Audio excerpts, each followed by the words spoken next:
Okay, in this presentation, this is the theory of evolution by me, Aubrey Burr. What is the theory of evolution? So to start off, this is going to be more of just explaining the basics of evolution, not getting in too deep with anything. But the theory of evolution is a theory where all organisms change and adapt depending on where they live, like things like it really depends on their environment, what kind of changes happen, and it depends on a bunch of things like traits that they can inherit from their parents or mutations that they can get, but we're going to get into that a little bit later on. Hey, who came up with this theory? So Charles Darwin, he was born February 12th, 1809, and he died April 19th, 1882. He was more of a naturalist and a geologist who was best known for his work with evolution, but before you get to thinking this is the only guy who had anything to do with it, there's actually a bunch of guys that before his time and even after his time who worked on it, but since he was actually, there's a theory called Darwin's theory of evolution, and since he came up with that, he's pretty much best known for his work in evolution. So natural selection. So what is natural selection? Natural selection is where organisms adapt to survive. You've probably always heard things like survival of the fittest, things like that.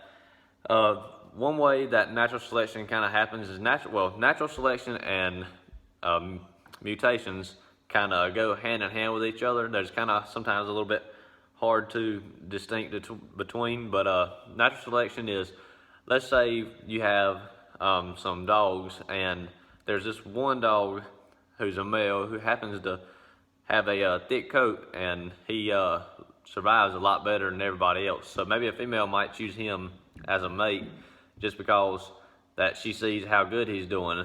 So natural selection happens like things, and if you are not a very good organism with surviving, then this is just natural selection. Like, you may not survive, only the fittest survive, or it's really not the strongest that survive, it's the ones who can adapt to change the best. Alright, so mutations, this is about like natural selection. The only difference is mutations can occur without reproduction. Like natural selection usually changes with that. It has to all happen over generations, so it's not something that happens like right away, except a mutation can happen in one organism's lifetime. A mutation is where, let's say just a normal human being, born normal baby and all, can have some kind of mutation to where maybe it's something to help it survive in the cold better.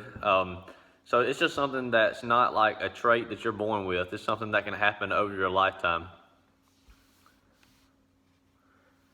A common ancestor. When you're dealing with evolution, a common ancestor is something that you'll hear a pretty good bit.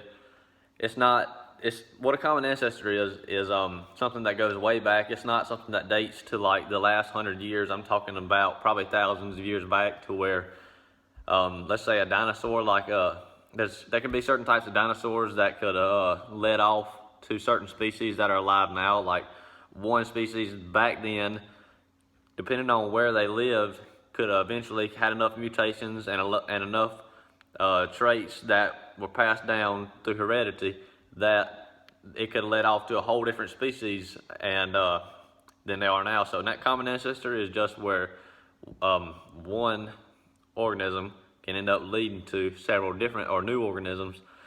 But that kind of follows hand in hand, because that's also where you get things like these breeds, like in dogs and cats and cows. You got different kind of breeds, like you got a German Shepherd, you got Chihuahuas, you got all kind of, and cows, you got Jersey cows, you got Angus beef cows. It just leads to different breeds.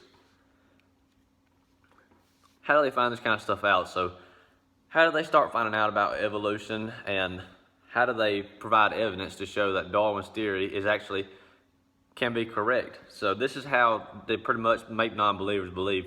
One of the big ways is fossils. Everybody knows what fossils are and where they're found, and depending on what crust of the earth these fossils are found in, that's what provides evidence that mutations and natural selection has occurred. Because if none of that could occur or has occurred, everything from thousands of years ago would look the same as they do now. So a domestic dog from 1,000 years ago would look the same as they do now. But of course we know that's different due to fossils and research. And another thing is genetics. So One way also this happens, they can have the same species, but they live in two different environments. Let's say you have a bird that lives from a northern bird and a southern bird. They can be the same type of bird, but that northern bird's gonna have different traits than that southern bird just because of its environment. The bird that lives in the southern, it's not gonna be able to handle that type of cold, and the bird that lives up north with all the snow, it's not gonna be able to handle this kind of heat down here. And an example, I can tell you all about this, but the best way for me to show you is with dogs. So the best known common ancestor for dogs is the gray wolf. And you can have two different breeds of dogs, like a Siberian Husky and a Canary Mastiff, or Pit Bull, if that's what you want to call it. Just show that they both have common ancestors, but mutations and natural selection has occurred. Like the Siberian Husky has a thick coat because it's from up north more, just like the birds. It's just better adapted for where it came from. And the Canary Mastiff, it's more of a dog from the hotter environments like Africa, I believe, is where it originated from. But anyway, it's got more of a thin coat, but they both also share the same traits. Like both of them are very muscular dogs, because Siberian Husky was actually bred for pulling sleds, and the Canary Mastiff was actually bred sort of used like a horse to help with farm equipment. But I didn't get into detail with that kind of research.